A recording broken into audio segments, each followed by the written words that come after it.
When we think about the climate crisis, we usually picture melting glaciers or distant shorelines, but it's also happening much closer to home, right on our streets. Today, we're going to dig into how climate change is hitting people experiencing homelessness and what their stories can teach all of us about building a safer future. So, here's where we're headed. We'll kick things off with a really surprising story from a recent heat wave. Then we'll zoom out to see the big picture.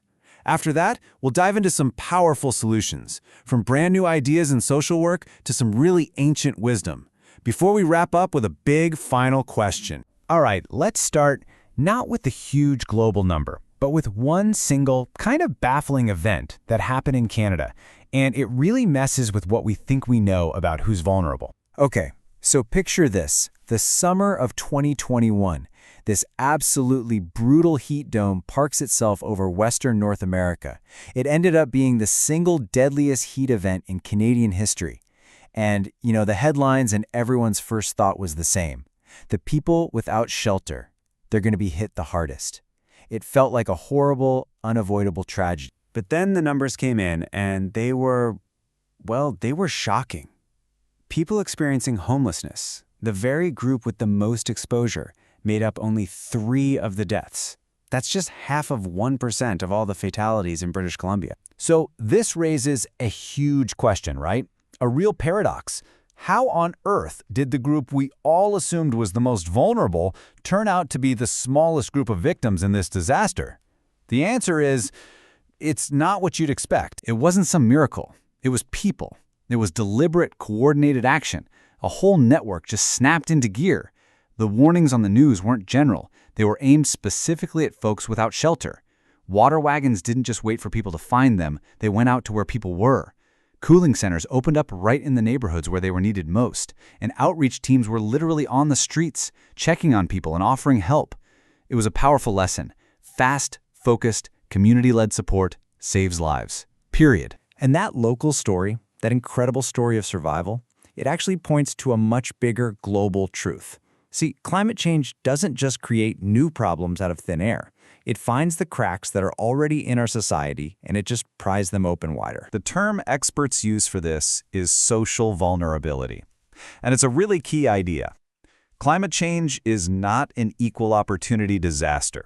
It acts like a threat multiplier. It takes existing issues, poverty, lack of healthcare, poor housing, and it just cranks up the volume, hitting the hardest those who already have the fewest resources to fight back. This table from a global review really lays it out. Just follow one of the lines. You start with a direct climate impact, like extreme heat. Then that gets filtered through what's called a moderator. So something like having poor access to healthcare. And what's the outcome?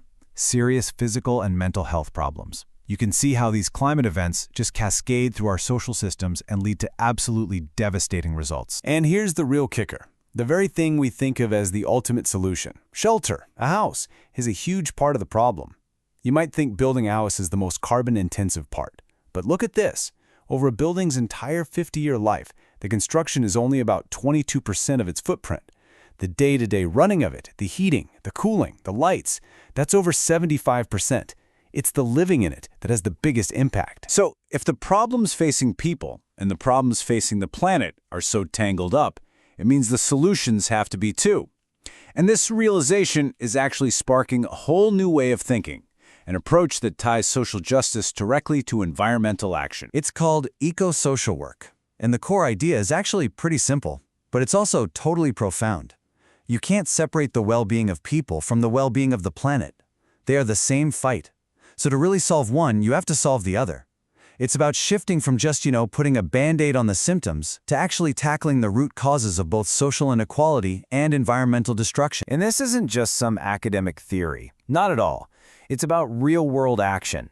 Eco-social work can mean anything from starting up a community garden in a food desert to using nature-based therapy for mental health to going to City Hall and challenging policies that are hurting both the local community and the local environment. It's hands-on. What's so powerful here is that these new solutions, they aren't always about inventing something from scratch. Sometimes the best answers come from listening, from rediscovering ancient wisdom that has understood these deep connections for thousands of years. Just listen to this Maori proverb. Ko ao te whenua, Kote vunua ko ao. It means, I am the land and the land is me. I mean, just let that sink in for a second. It's a worldview where there's no sharp line between a person and their environment. It's not about owning the land, it's about being part of it. The health of the land and the health of the people are one and the same. And this isn't just a saying, it's put into practice with incredible systems like the Maramataka. This is so much more than a lunar calendar. Think of it as a detailed guide, an instruction manual for syncing up all of human life: when to plant, when to fish, when to rest, how to plan community events, all with the natural rhythms of the environment.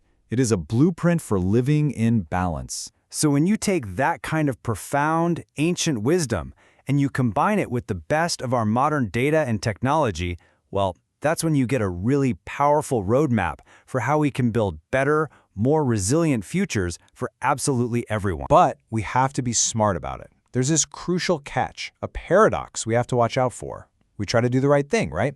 We build green infrastructure, like a new park, to cool a neighborhood down. But what often happens?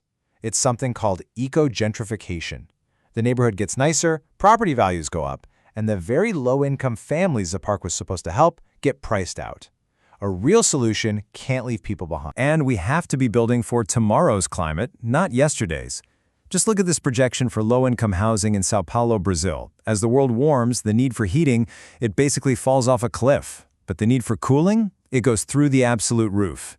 If we keep building for the weather we used to have, we are setting ourselves up to fail. So what does the smarter blueprint look like? Well, for one, it uses super specific local data to see exactly who is vulnerable and where. It means inclusive city planning, where people with lived experience actually have a say in what gets built. It means upgrading informal settlements with the community, not just bulldozing them.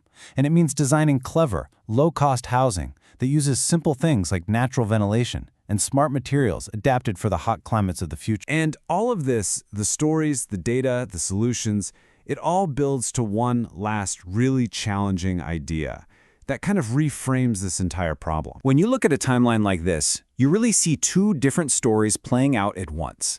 On one hand, you see escalating risk, scary predictions about running out of water or cities becoming literally too hot to live in. But then you see another story, one of resilience, of different choices. You see Costa Rica abolishing its army way back in 1949 to pour that money into health and education.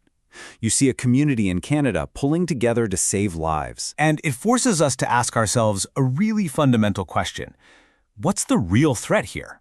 Is it the weather itself, the heat waves, the floods, the storms? Or is the real threat our failure to build a world where every single person has a safe and secure place to be, no matter what storm comes their way? That's the question we want to leave you with. Thanks for joining us.